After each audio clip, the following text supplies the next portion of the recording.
Masses of troops were the answer.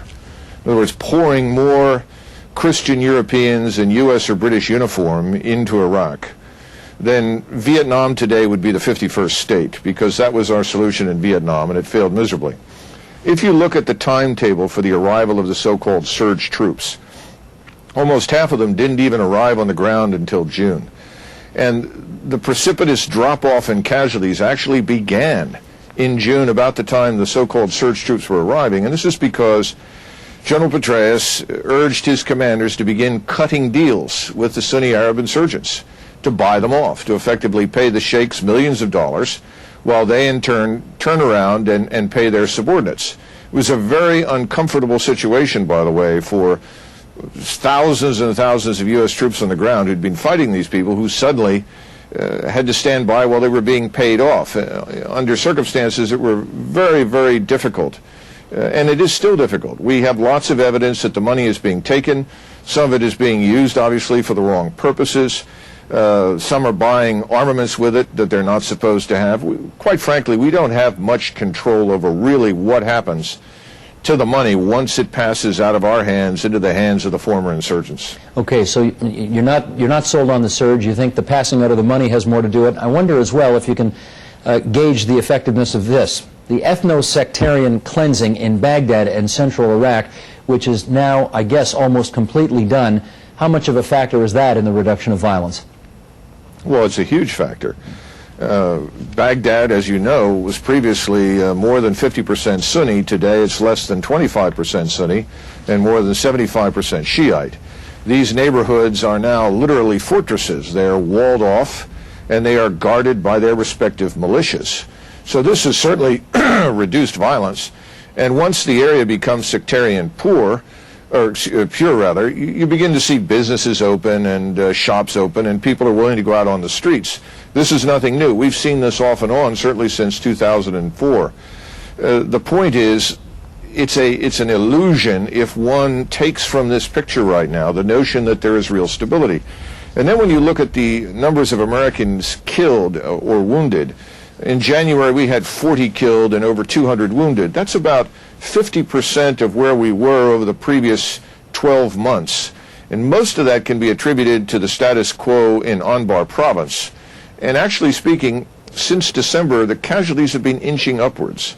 So I'm very uncomfortable. The people I talk to who are on the ground over there are not comfortable. No one is deluded by the current status quo who is in uniform. No one trusts any of these Arabs, to be perfectly blunt, and the Arabs don't trust us. It's a very uncomfortable situation. Tell me about Turkey. Tell me how you would think the fact that the Turkish have now sent troops into northern Iraq, into the Kurdish areas, how that's affecting the overall security story in the country. Well, to put it bluntly, Turkish military intervention of any kind is, in strategic terms, a game-changing event for everybody in the region. We've heard lots of discussions about Iran and the supposed threat that Iran poses to the region. Let's keep something in mind. There is only one Muslim country in that part of the world today that can project any military power successfully over its borders. That country is Turkey. The Turkish military establishment is the largest in NATO. It's extraordinarily well trained, very competently led. And there has been a revival of sorts of Islam, not so much in terms of religious fanaticism, but in a cultural sense. The Turks over the last several years have been rediscovering their roots, their Ottoman past. It's a nationalist revival. So what is happening right now with the Kurds is bound up with these issues inside Turkey. The Turks, if they go in a massive way, will completely change the situation. And the fear that I and many others have, and I've worked with the Turkish military, and I have enormous respect for it, and I hold the Turks in very high esteem, is that we will be drawn into this conflict between the Kurds and the Turks. And that would be a catastrophe, because the Turks would fight. Our position in Turkey in terms of popularity is at an all-time low, as I'm sure you're aware. So the bottom line is the Turks have legitimate security concerns. They really didn't want us to intervene in Iraq to begin with.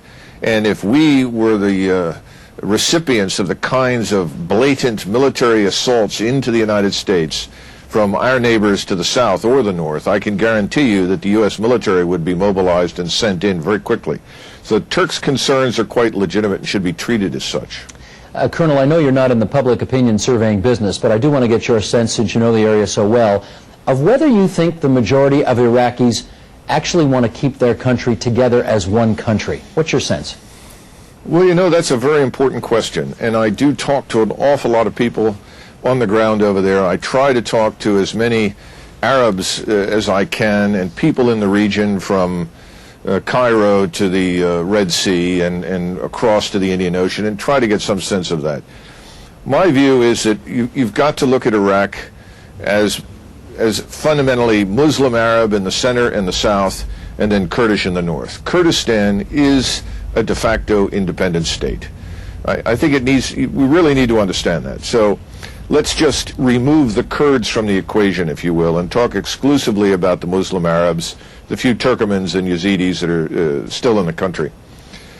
I think, based upon what I'm hearing, that part of the struggle inside the country right now is not just Sunni versus Shia.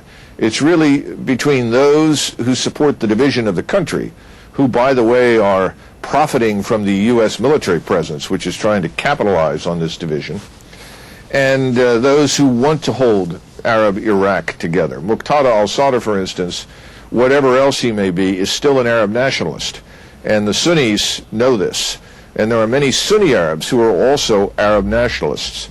So if I were to break it down, I would say that if you asked the Arabs collectively, probably 80% would argue that Muslim Arab Iraq needs to be kept together, and about 20%, and these are the people that have connections to Iran, who are also in bed with us, unfortunately, in a political sense, in the green zone, probably have a different view and would probably prefer to see some sort of partition.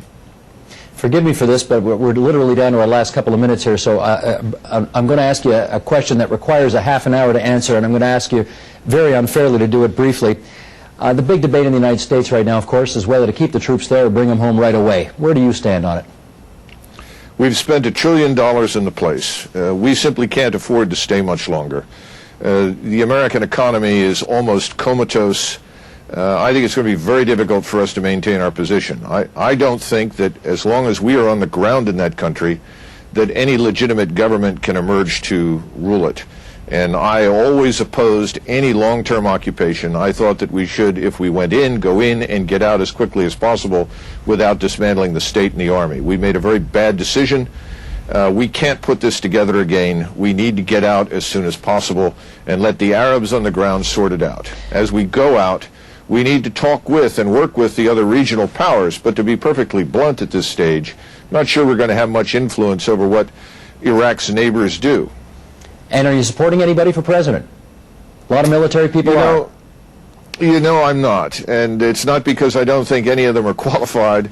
I think that those of us who served in the professional military for as long as I did, 28 years after a year at Virginia Military Institute and 4 years at West Point, we really need to stay out of these presidential races. And right now, we need to be prepared to support whomever is elected, because whoever wins the White House confronts very serious problems indeed, economically, domestically, socially, politically here at home, and of course overseas. Our strategic position overseas has eroded dramatically. Colonel Macgregor, good of you to join us on the line from Washington. Thanks so much.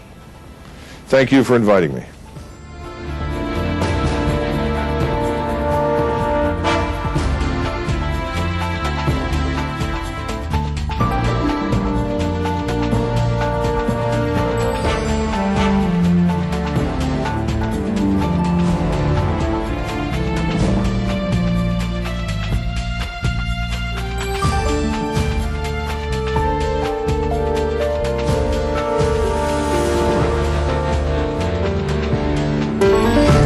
Up next,